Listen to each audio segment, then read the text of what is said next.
back. Hey, it's episode 4, a repeat because our memory ran out and the camera turned off after 3 minutes, even though our episode was 40 minutes? Yeah. So this one is going to be called The Freedom Runners. Our podcast is called Encountering the Unknown. So thank you to all our 3 or 4 followers. We appreciate you. And this next episode is dedicated to our friend Daniel, and also I want to actually give a shout out to our really good friend that we saw yesterday, psychic medium Francine Milano. She knows who she is. She's awesome. She's our good friend, and we love her. So I want to give a shout out to her. She's on a YouTube channel YouTube at Medium Milano, Milano. So check out her stuff. Mm-hmm. She's amazing. She's given us so much information. Yeah, and we'll put that in the description as well. Just her YouTube link. We're sending out her some love, and so thank you. So let's get going. So tell us what happened on this episode. This was around the end of 17 or early 18, I believe. Yeah. So picking up where we left off, we had told you all that we had been going after the crazy events of the last episode. We had been going back to Gettysburg multiple times through 17, and now we're at a point where it's the end of 17 and early 18, because we weren't totally sure where when it was. We could listen to the video, and it's around that time.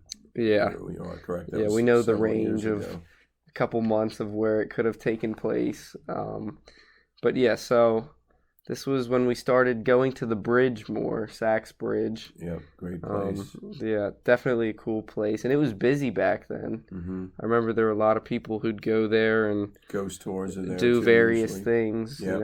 People just doing their own thing, or the cigarette thing, Spending a cigarette, asking Tennessee, they call it. So we'll talk about that at another time. But yeah. So we were with, I think this time frame, we were with our good friend Gary. So shout out to Gary. Thank you, Gary, being there with us. We'll have him on the podcast at some point. But I think as we pulled up to that bridge, we probably done our normal thing, which we go through the one way all the way through, starting at Pickett's Charge and you're ending at, Little Round Top and then Devil's Den. Then we come out, then they throw you out when it got dark. At that time, we could stay till 10, though, I believe. Yeah, definitely so that was great for paranormal investigations. A lot of people were kind of bummed because the last couple of years, they changed their hours, and we have to respect that. So anyway, we pulled up to the bridge, and I remember you said that, you're like, Dad, oh my God, there's actually a black ghost and 2 white ghosts, and you've never seen anybody of another color or just race. And you were 14, so at the time. Well, yeah, spirit-wise, not. Yeah, I've seen other colors and races. Yes, so take it from there. What happened to you? So obviously, I told you that, and I was kind of I was just shocked because I hadn't seen that yet. And I guess with just everything, I was just totally forgot that there's different people out there and, nobody looks the same. But then when we were all on the bridge, we all kind of split up. You and Gary went taking pictures, and I was on the bridge in the middle, and I could see him coming past. And I was kind of just staring. And it was within the live people. I think there were a lot of people there at the time. The ones that you see that you knew they were from the other side have a blue hue around them? Yeah, right? A bluish, greenish outline to everything. I remember when he was walking over, I was just looking. I mean, he was also a big dude, so it wasn't just I was just that. It was because, he's a big dude. And then I don't think he thought that I could see him at first, because he was kind of looking around, not paying too much attention to me, kind of looking at what everyone was doing as he was walking down. And then when he got to me, we kind of looked at each other, and it was you look sideways, is this real? And then he was you can see me, he was more shocked than I was, and I was Yeah. I didn't even say anything. I was like, and I guess that said enough to him.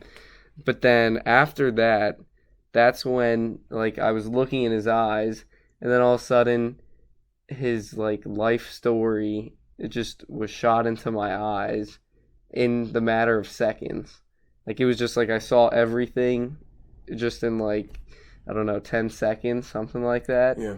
And I remember what he looked like back then. I remember he had like dark brownish pants on. They weren't like big. They were like really kind of tight looking. So like they were overgrown or outgrown pants. And he like did not longer have than shoes. shorts, but not quite. Yeah, pants. it was like I'm trying to think of where it would be. It was like where your shin would I be guess somewhere yeah. like that. But it was like rough looking. I could tell it wasn't something nice. And then he had like a poofy or puffy white, like almost like a cotton shirt or something, really loose sleeves. But he had it kind of rolled up a little bit at that time. And no shoes. I remember no shoes, no glasses. I remember he had facial hair. He had a little bit of a beard and a mustache. And he had like kind of messy hair. It wasn't an afro, but it was just like his hair was long. It was kind of like just everywhere, which I can't say much because mine's always kind of looking like that. But yeah, no. So that's how I met Daniel. And I remember like after he like did the story thing, which we're going to get into, then he like told us eventually that he had two names, but then he's like, oh, just call me Daniel Charleston. And I was like, well, that's a very like kind of sounds like a super white basic kind of name. And I was like, well, I don't know. That was a name that was given to him apparently at some point in his journey. So starting off with that journey, I don't remember, like, I don't know the date exactly, but he was brought up into slavery, and he was in the state of Georgia, and I know this because of, like, what he was seeing, I could see it as well. So, like, any signs, I don't think he could read, but me being able to read, I could see he was looking at a sign or a newspaper or, like, just landmarks and locations that I could pick up on.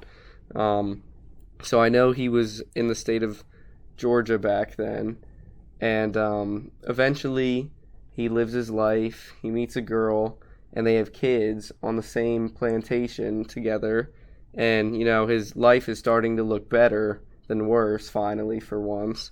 But just when he's thinking everything's going good, then they decide they need to split everyone up. There's different people. The owners? Yeah, the owners wanted to get more money. Okay. So there were people, other plantation owners from like various states around, like northern or southern people who needed to get more workers or just find more stuff. And so his wife and kids were sold to another plantation that was farther south or west. I remember, like, Daniel was like, he wasn't totally sure with it, but he's like, where he was, yeah, where they were. He didn't know exactly everything. And then devastating, obviously. Because he just was standing there. His wife, his love of his life. And a lot of his friends, the same thing happened. The other men, where they were like separated, and some were like they just had their kid, like not even like months ago, and then some had been like with their kids forever. So it was like you got to see different types of heartbreak with that, and that was such a. Now, could you see them too, or just like Daniel? Like, could you see everybody around him, like when he was on the plantation? And it was almost like a movie, right? Like if I were to describe it, it's like a camera panning, like through him. Wow, which is weird.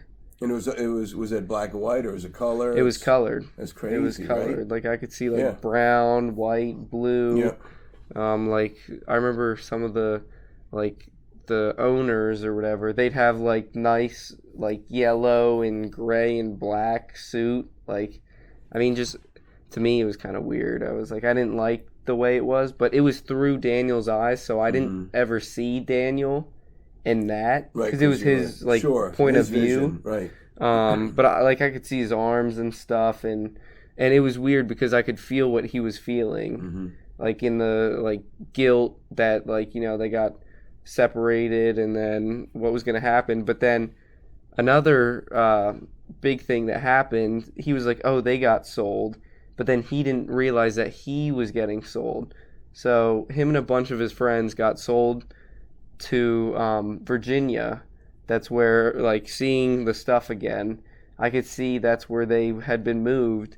And this plantation that they were at, or they were brought to, it had a lot of different crops, but the main thing that they were trying to grow was corn at this plantation.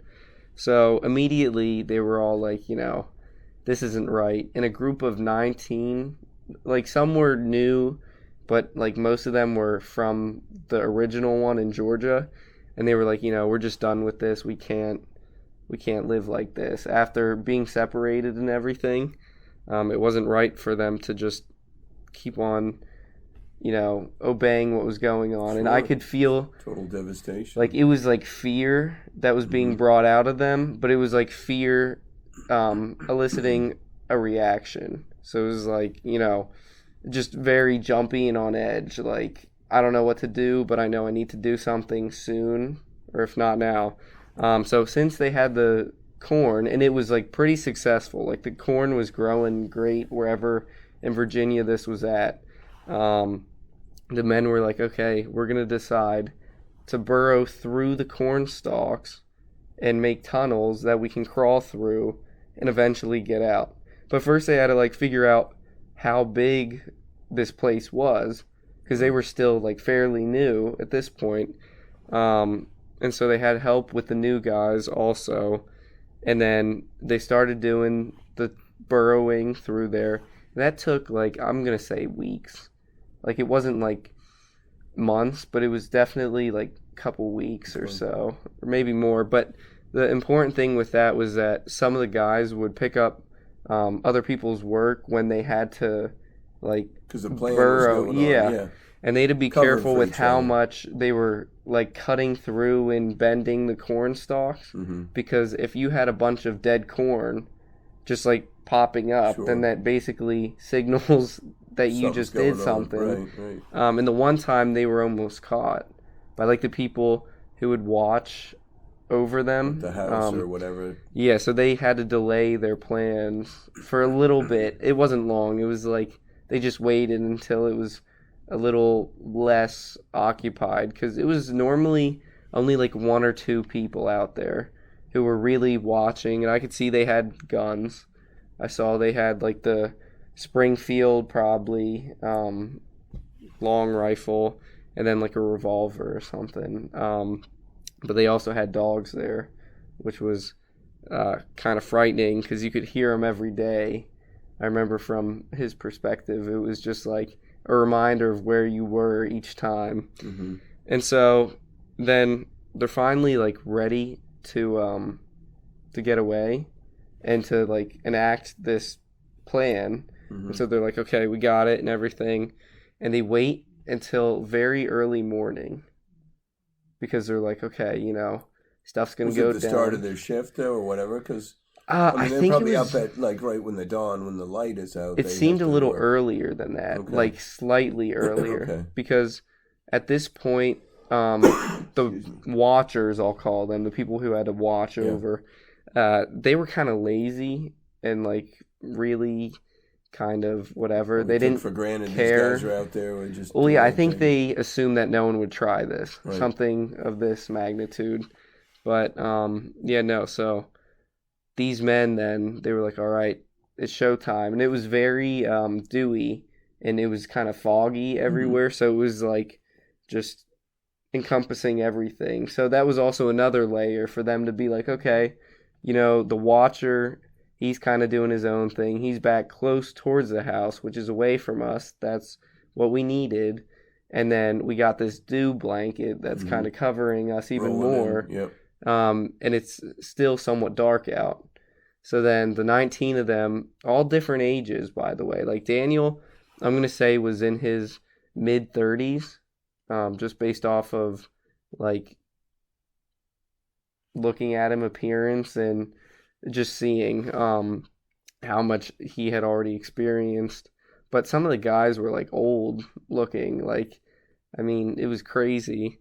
But then once they start doing this, the 19 are going through and everything, and they're like, okay, we're actually doing this now, and the nerves are building up, and even I was like I could feel it. It was like, exciting but frightening, and just, I don't know, it made you feel alive, but like in a scary way, kind of.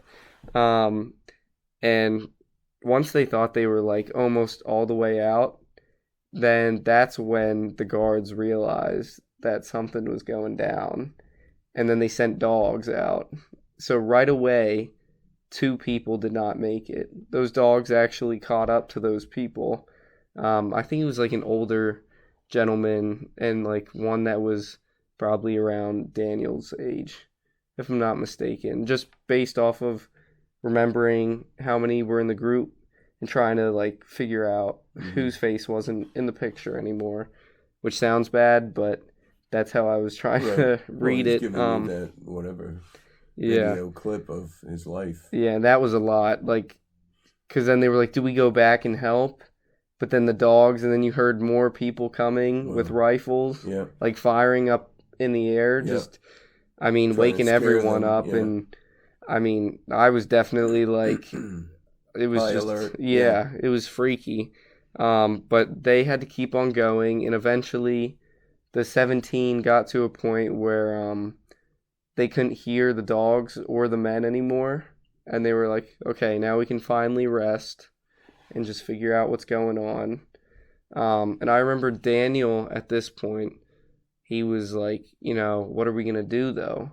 We got out, but where do you go from here? Some were like, let's go down south, let's get our women and children back, while others were like, well, of course we all want that, but how are you going to do that? They are, right? They didn't. Yeah, they didn't know where they were. They didn't even have shoes. Like most of them didn't have shoes. Wow. Some of them did, and they just had like the clothes they were wearing. Mm-hmm. So think about like the nights and stuff. Mm-hmm. I mean, that would have been miserable. Even late May. I mean, it's not always warm all the time. Like sometimes it's cold, but regardless, they had bigger issues at the hand, or at the time, because then, if you're a runaway slave, then you got like a bounty on you automatically. And I remember Daniel, he had scars all over him. And I remember on his wrist, or on his forearm, kind of, like where my tattoo is, he had a branding. It was either W or an M with like a square around it. I'm just trying to remember like from the arm position, but it was like it was put there purposely so he couldn't hide it. Right. So even with those long puffy sleeves, it was all someone had to do was slide it up a little bit to see so they knew where they were a from, letter and something. On plantation probably. Yeah, which was sad.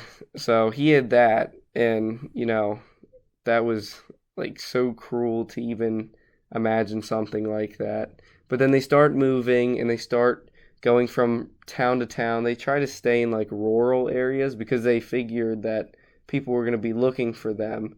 And the younger guys would usually go into the small towns and would like steal supplies from shops and stuff, because they were like, look, we're already basically outlaws, so why don't we just got to get stuff for ourselves? Like they'd get like clothing, shoes, and stuff like that, just moving. And they'd have run-ins with like bounty hunters in some of these towns, or like women would scream and then men would come out with guns. And so they ended up losing more people, and they had to keep on doing this for like, it wasn't that long. I mean, to me it felt long, but I know it couldn't have been that long because it wasn't like the season. Right. Like the seasons didn't change that corn dramatically. was growing, but they weren't picking the corn. Hard to say. So that was in whatever, late May, maybe Yeah. early Yeah, June they or weren't picking. something. It wasn't. I didn't see the corn yet exactly, but the stalks were high. Yeah. Okay. And they were like pretty green. So yeah, no. They kept on moving from town to town, had their run-ins, and eventually they were just trying to figure out where was like northern than where they were, because they were like, they finally decided we need to try and get our freedom before we can fight for our family's freedom. So they just kept on trying to figure out, and they probably lost some time going. So picking up where it was cut off. Yeah, no. So then they finally reach a point where they felt that they were safe enough to split up. And at this point, there's only 12 of them left. But Daniel made sure that I felt how important this moment was for them, and like himself included, and specifically because he was finally at like peace, kind of. He found like a moment where he could breathe and just be like, this is what freedom is kind of like. So that was kind of hard to experience. I mean, it was like really eye-opening, but it was also amazing, like something that I take for granted all the time. You got a little taste of all what he felt for years, which was incredible. Yeah. I mean, to think back how terrible it was. It's no, it was some heavy stuff. But then from that point, they were like, okay, well, we're all going to split up. Some are going west, east, or north, or south. And Daniel actually, he went with a couple other of his friends in the group, and they all kind of decided they were going to try and shoot more north. They wanted to just keep on going as far as possible. So they roamed together for like, I don't know how long, maybe days or something like that. Then eventually they all split up, and then Daniel was just going on his own path. And yeah, he had been like by himself for a couple days at this point, where he was just walking. And I remember he was kind of like afraid, because he's like, what is this world? Like, where am I? And I know people already look at me differently, and they're going to assume the worst because of how I look and where I've come from. And I mean, like, the branding on him, that was like a marker of like, his life, which was ruined by people, which is so, I don't know, like experiencing it through his whatever perspective, it was just a lot, definitely at that age. I think I may have started crying at that point. And it was just kind of like, when you finally came to me, you were like walking like you were drunk. You were like 13 or 14, or just turned 14, and you were like dizzy, and you were walking like staggering. And I remember then you told me that he came up to you. So okay, so he splits up. So did they knew about, like, there was free states, though? They knew about, if they could get north, they had a chance for freedom. Yeah. Right? Yeah, no. Yeah, definitely. They knew that there was hope out there. Whether it was like Southern people like saying, oh, it's so bad that these people are helping these people get away, or just however, like, the hope was being talked about, it was there. So even in the darkest times, they were like, there's always somewhere else, and we can just keep on going until we get that. So that's exactly what they all did, and they kept on moving. And like I said, Daniel was wandering by himself for days. I think he would have been coming up, I'm trying to think of where exactly, maybe like a mix between, I think he went, like, the way it was kind of described and like what I could see, it looked like he went into like West Virginia a little bit and then moved up north again. So like he kind of went west and then north. Northeast, yeah. And that's how he popped out to Gettysburg. But when he was by himself for those 2 days, or how many ever days, he was walking one time, or like on his journey, and he was looking up, and he could smell something that like he hadn't smelled in a while, and then he was like, I know this smell, and it was like gunpowder smell, and then he heard booming, and then he was looking up, and he could see a bunch of dark clouds far away, and he was kind of like, oh, what's that? So then he got curious, and he's like, all right, I'm going to go check it out.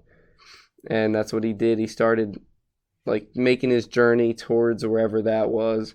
Because he was like, he assumed that there was something going on big.